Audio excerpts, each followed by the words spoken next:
निकलेगा। ये इतना दूर कैसे हो गया? ऐसा लग रहा है कि जहां पर सूरज एक साथ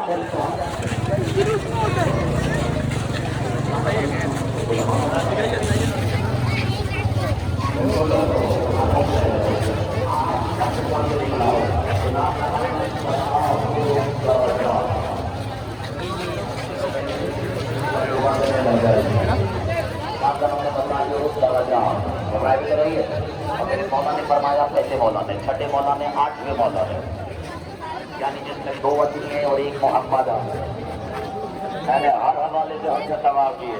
मौला फरमाते आलिम हम है, शिया मुतअल्लिम है, और हमारे अलावा जो आलिम होने का दावा करे वो आलिम तो हो सकता है, आलिम नहीं हो सकता। इधर आ रहे हैं, इधर आ रहे हैं।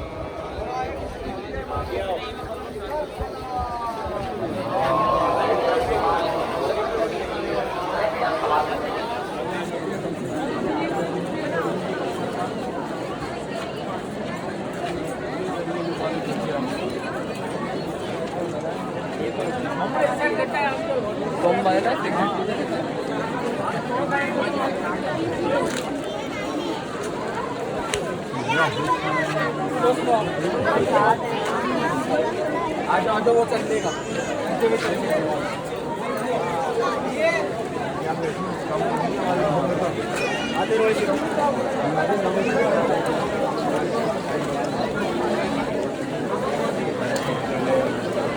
नहीं है